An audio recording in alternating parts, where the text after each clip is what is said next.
ಮೊದಲಿಗೆ ಭಾರತೀಯ ಸಂತ ಮಹಾಪರಿಷತ್ತಿನ ಈ ಲೋಕಾರ್ಪಣೆಯ ಐತಿಹಾಸಿಕ ಸಮಾರಂಭದಲ್ಲಿ ದಿವ್ಯ ಉಪಸ್ಥಿತಿಯನ್ನು ನೀಡಿರುವ, ಭಾರತೀಯ ಸಂಸ್ಕೃತಿಯನ್ನು ಪ್ರತಿನಿಧಿಸುತ್ತಿರುವ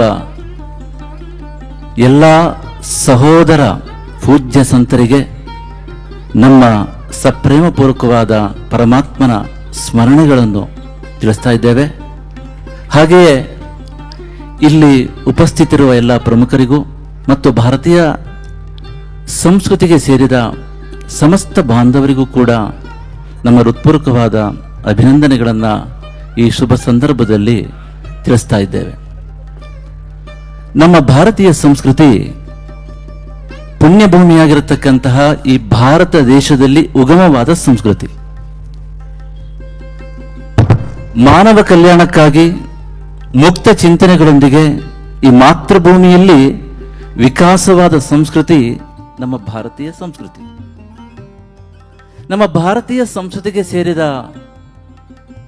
ಭಗವಾನ್ ಶ್ರೀರಾಮ, ಭಗವಾನ್ ಶ್ರೀಕೃಷ್ಣ, ಭಗವಾನ್ ಬುದ್ಧ, ಭಗವಾನ್ ಮಹಾವೀರ, ಭಗವಾನ್ ಗುರುನಾನಕರು, ಪಂಚಾಚಾರ್ಯರು, ವ್ಯಾಸ ಮಹರ್ಷಿಗಳು, ಪತಂಜಲಿ ಮಹರ್ಷಿಗಳು, ಅಗಸ್ತ್ಯ ಮಹರ್ಷಿಗಳು, ತಿರುಜ್ಞಾನ ಸಂಬಂಧರ್, ಆದಿಶಂಕರಾಚಾರ್ಯರು, ರಾಮಾನುಜಾಚಾರ್ಯರು, ಮಧ್ವಾಚಾರ್ಯರು, ರಮಾನಂದರು, ಜಗಜ್ಯೋತಿ ಬಸವಣ್ಣನವರು, ಅಕ್ಕಮಹಾದೇವಿ, ಸಿದ್ಧಾರೂಢರು, ರಾಮಕೃಷ್ಣ ಪರಮಹಂಸರು, ವಿವೇಕಾನಂದರು, ಸ್ವಾಮಿ ನಾರಾಯಣರು, ನಾರಾಯಣ ಗುರುಗಳು, ಹೀಗೆ ಇಂತಹ ನೂರಾರು ಮಹಾತ್ಮರು ಭಾರತೀಯ ಸಂಸ್ಕೃತಿಯನ್ನು ಶಾಶ್ವತವಾಗಿ ಈ ಭೂಮಿ ಮೇಲೆ ಬೆಳಗುವಂತೆ ಮಾಡಿದ್ದಾರೆ. ಹೀಗೆ ಲಕ್ಷಾಂತರ ವರ್ಷಗಳ ಭವ್ಯವಾದ ಇತಿಹಾಸ, ಶ್ರೇಷ್ಠವಾದ ಪರಂಪರೆಯನ್ನು ಹೊಂದಿರತಕ್ಕಂತಹ ನಮ್ಮ ಭಾರತೀಯ ಸಂಸ್ಕೃತಿ ಜಗತ್ತಿಗೆ ಸದಾ ವಿವಿಧತೆಯಲ್ಲಿ ಏಕತೆಯನ್ನು ಸಾರ್ತದೆ. ಏಕಂ ಸದ್ ಜ್ಞಾನಿನಃ ಬಹುಧಾ ವದಂತಿ, ಸತ್ಯ ಒಂದೇ ಮಾರ್ಗಗಳು ಅನೇಕ ಎನ್ನುವಂತೆ ನಮ್ಮ ಭಾರತೀಯ ಸಂಸ್ಕೃತಿ ಧಾರ್ಮಿಕ ವೈವಿಧ್ಯವನ್ನ, ಆಧ್ಯಾತ್ಮಿಕ ವೈವಿಧ್ಯವನ್ನ ಅತ್ಯಂತ ಪರಿಪೂರ್ಣವಾಗಿ ಮತ್ತು ಸಹಜವಾಗಿ ಒಪ್ಪಿಕೊಳ್ತದೆ. ಆದ್ದರಿಂದ ಅತ್ಯಂತ ವಿಶಾಲವಾದ ದೃಷ್ಟಿಕೋನ ಹೊಂದಿರತಕ್ಕಂಥ ನಮ್ಮ ಭಾರತೀಯ ಸಂಸ್ಕೃತಿ ಈ ಜಗತ್ತಿನ ಸುಖ, ಶಾಂತಿ, ಸಾಮರಸ್ಯಕ್ಕೆ ಮೂಲ ತಳಹದಿಯಾಗಿದೆ. ಇವತ್ತಿನ ವಿಷಮ ಪರಿಸ್ಥಿತಿಯಲ್ಲಿ ಪ್ರಪಂಚದ ಶಾಂತಿ, ಜಾಗತಿಕ ಸಾಮರಸ್ಯ, ವಿಶ್ವ ಭ್ರಾತೃತ್ವ ಮುಂತಾದ ಶ್ರೇಷ್ಠ ಮೌಲ್ಯಗಳನ್ನು ಈ ಭೂಮಿ ಮೇಲೆ ಸ್ಥಿರವಾಗಿ ನಾವು ಕಾಪಾಡಿಕೊಳ್ಳಬೇಕಾದರೆ ಇವೆಲ್ಲಕ್ಕೂ ಮೂಲ ತಳಹದಿಯಾಗಿರುವ ನಮ್ಮ ಭಾರತೀಯ ಸಂಸ್ಕೃತಿಯನ್ನು ಸದಾ ಸದೃಢವಾಗಿರುವಂತೆ ನಾವು ಸಂರಕ್ಷಿಸಬೇಕಾಗಿದೆ. ಹಾಗಾದರೆ ಈ ಭಾರತೀಯ ಸಂಸ್ಕೃತಿಯನ್ನ ಸದಾ ಸದೃಢವಾಗಿರುವಂತೆ ಸಂರಕ್ಷಿಸುವುದು ಹೇಗೆ? ಇಷ್ಟೊಂದು ವೈವಿಧ್ಯಮಯವಾಗಿರತಕ್ಕಂಥ ಈ ಸಂಸ್ಕೃತಿಯನ್ನ ದೃಢವಾಗಿ ಇಟ್ಟುಕೊಳ್ಳಲಿಕ್ಕೆ ನಾವು ಏನು ಮಾಡಬೇಕು ಅಂತ ವಿಚಾರ ಮಾಡಿದರೆ, ಈ ಮಹತ್ ಕಾರ್ಯವು ಕೇವಲ ಏಕತೆಯನ್ನು ಬಲಪಡಿಸುವ, ಸಾಂಘಿಕ ಶಕ್ತಿಯನ್ನು ಹೆಚ್ಚಿಸುವ ಅಚ್ಚುಕಟ್ಟಾದ ಒಕ್ಕೂಟದ ವ್ಯವಸ್ಥೆಯಿಂದ ಮಾತ್ರ ಸಾಧ್ಯ ಆಗ್ತದೆ. ಈ ಬಹುಮುಖ್ಯವಾದ ವಾಸ್ತವಿಕ ವಿಚಾರವನ್ನ ಗಮನದಲ್ಲಿಟ್ಟುಕೊಂಡು ಸಮಾನ ಮನಸ್ಕ ಪೂಜ್ಯ ಸಂತರು, ಭಾರತೀಯ ಸಂಸ್ಕೃತಿಯನ್ನು ಪ್ರತಿನಿಧಿಸುವ ಸಮಾನ ಮನಸ್ಕ ಪೂಜ್ಯ ಸಂತರೆಲ್ಲರೂ ಸೇರಿ ಈ ಶುಭ ದಿನದಂದು ಈ ಅಚ್ಚುಕಟ್ಟಾದ ಒಕ್ಕೂಟದ ವ್ಯವಸ್ಥೆಯನ್ನು, ಅಂದರೆ ಈ ಭಾರತೀಯ ಸಂತ ಮಹಾಪರಿಷತ್ತನ್ನು ಭಗವಂತನ ಪ್ರೇರಣೆಯಂತೆ ಲೋಕಾರ್ಪಣೆಗೊಳಿಸ್ತಾ ಇದ್ದಾರೆ. ಭಾರತೀಯ ಸಂತ Mahaparishat is an organized confederation of all like-minded Puja Santas representing any faith, philosophy, tradition and community from across the world belonging to the Bharatiya Samskriti. ಅತ್ಯಂತ ವಿಶಾಲವಾದ ವ್ಯಾಪ್ತಿಯಲ್ಲಿ ಯೋಜನಾಬದ್ಧವಾದ ಕಾರ್ಯಪ್ರಣಾಳಿಕೆಗಳೊಂದಿಗೆ, ರಚನಾತ್ಮಕವಾಗಿರತಕ್ಕಂತಹ ಸ್ಪಷ್ಟವಾಗಿರತಕ್ಕಂತಹ ಪರಿಕಲ್ಪನೆಯೊಂದಿಗೆ ಹಾಗೂ ಉತ್ತಮವಾಗಿರತಕ್ಕಂತಹ ಪ್ರಾಯೋಗಿಕ ವಿಧಾನಗಳೊಂದಿಗೆ ಈ ದಿನ ಪರಿಷತ್ತು ಲೋಕಾರ್ಪಣೆಗೊಳ್ತಾ ಇದೆ. ನಮ್ಮ ಭಾರತೀಯ ಸಂಸ್ಕೃತಿ ಎನ್ನುವುದು ಒಂದು ಮಹಾಕಲ್ಪವೃಕ್ಷ ಇದ್ದಂತೆ. ಈ ಕಲ್ಪವೃಕ್ಷದಲ್ಲಿ ಅನೇಕ ಮತ, ಪಂಥ, ಸಿದ್ಧಾಂತ, ಸಂಪ್ರದಾಯಗಳ ನೂರಾರು ದಿವ್ಯವಾದ ಕೊಂಬೆಗಳು ಇವೆ. ಈ ಕೊಂಬೆಗಳು ಹಸಿರಾಗಿರಬೇಕು ಅಂತಾದರೆ, ಈ ಕೊಂಬೆಗಳು ಜೀವಂತವಾಗಿರಬೇಕು ಅಂತಾದರೆ, ಈ ಕೊಂಬೆಗಳು ಫಲ ಪುಷ್ಪಭರಿತವಾಗಿ ಶೋಭಿಸಬೇಕಾದರೆ ಆ ಕಲ್ಪವೃಕ್ಷದ ಬುಡಕ್ಕೆ ನೀರು ಮತ್ತು ಗೊಬ್ಬರವನ್ನು ಹಾಕಿ ನಾವು ಪೋಷಣೆ ಮಾಡಬೇಕು. ಈ ಪೋಷಣೆಯ ಮಹತ್ ಕಾರ್ಯವನ್ನು ಈ ದಿನದಿಂದ ಭಾರತೀಯ ಸಂಸ್ಕೃತಿಯ ರೂವಾರಿಗಳಾಗಿರತಕ್ಕಂತಹ ಸಮಾನ ಮನಸ್ಕ ಪೂಜ್ಯ ಸಂತರೆಲ್ಲರೂ ಸೇರಿ ಈ ಒಂದು ಪರಿಷತ್ತಿನ ಮೂಲಕ ಈ ಶುಭ ದಿನದಿಂದ ಈ ಪೋಷಣೆಯ ಮಹತ್ ಕಾರ್ಯವನ್ನು ಮಾಡಲಿದ್ದಾರೆ.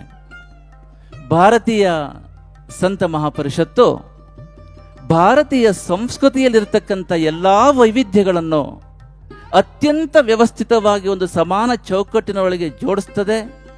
ತನ್ಮೂಲಕ ನಮ್ಮ ಭಾರತೀಯ ಸಂಸ್ಕೃತಿಯು ಸದಾ ಸದೃಢವಾಗಿ ಇರುವಂತೆ ನೋಡಿಕೊಳ್ತದೆ. ವಿಶ್ವಶಾಂತಿಗಾಗಿ ನಮ್ಮ ಭಾರತೀಯ ಸಂಸ್ಕೃತಿಗೆ ಸೇರಿರ್ತಕ್ಕಂಥ ಎಲ್ಲರನ್ನೂ ಸಹ ಯಾರ ಭಾವನೆಗೂ ಕಿಂಚಿತ್ತೂ ಧಕ್ಕೆ ಬಾರದಂತೆ ಅತ್ಯಂತ ವ್ಯವಸ್ಥಿತವಾಗಿ ಒಂದು ಸಮಾನ ಚೌಕಟ್ಟಿನೊಳಗೆ ಹೃದಯದಿಂದ ಒಂದಾಗಿ ಬಾಳುವಂತೆ ಮಾಡುವುದು ನಮ್ಮ ಭಾರತೀಯ ಸಂತ ಮಹಾಪರಿಷತ್ತಿನ ಪ್ರಧಾನವಾದ ಉದ್ದೇಶವಾಗಿದೆ.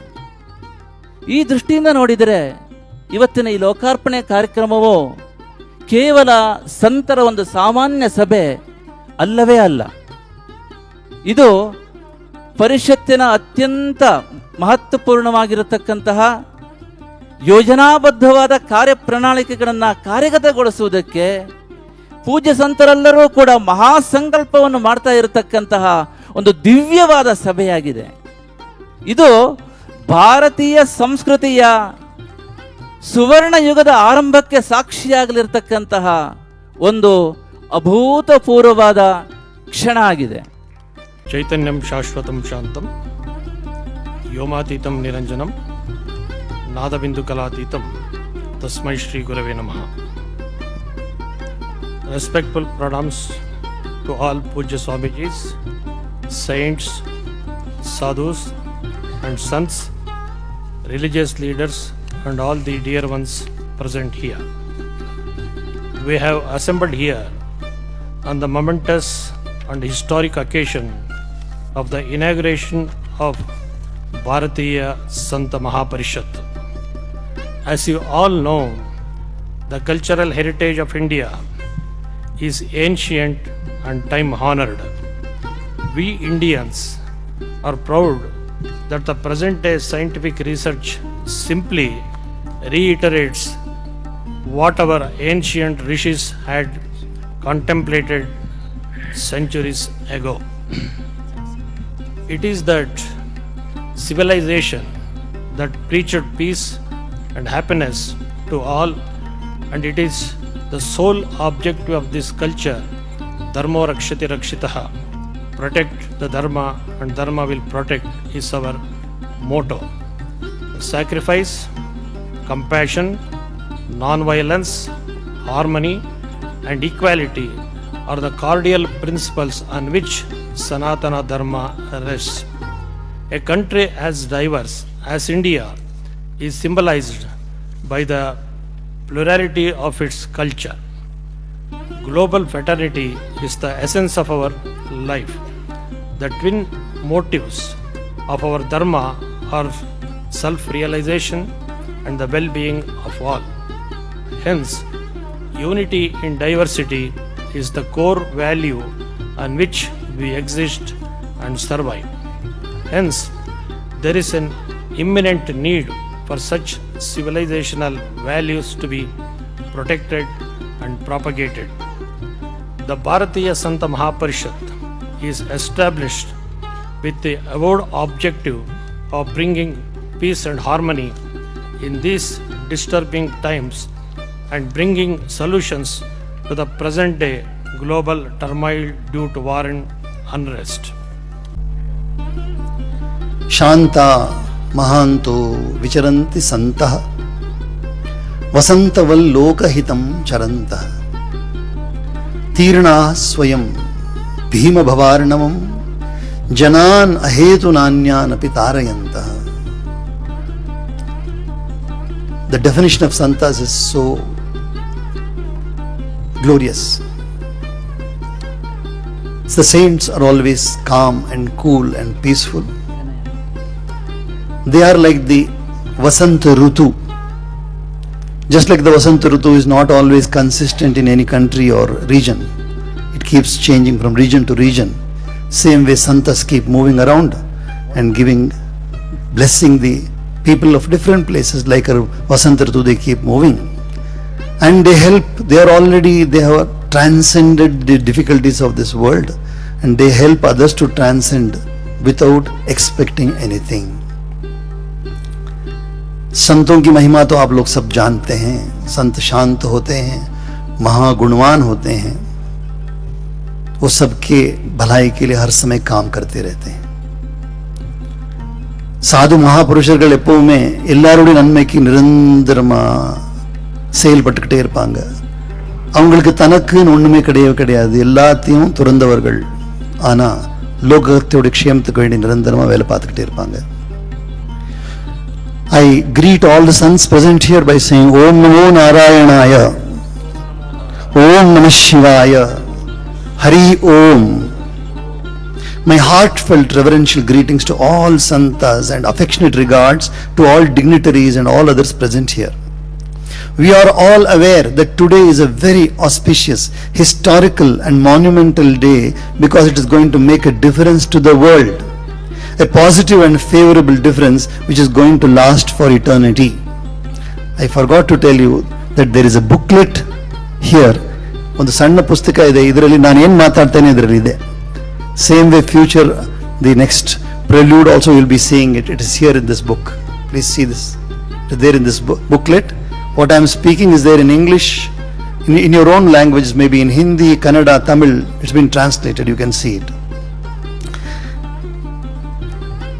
The santas of Bharati Sanskriti spread all over the world have only one goal. Their only commitment is the welfare of the world with peace and harmony. Santas foster peace and harmony, brotherhood, love and affection. Santas are the embodiment of peace. Shantaah Santaah, Shantaah Santaah. ಹಿನ್ನಡೆ ಆಗ್ತದೋ, ಜನಮಾನಸದಲ್ಲಿ ಧರ್ಮದ ಆಚರಣೆ ಕ್ಷೀಣಿಸ್ತದೋ, ಆ ಧರ್ಮ ಅವನತಿಗೆ ಬರ್ತದೆ ಎಂಬುದು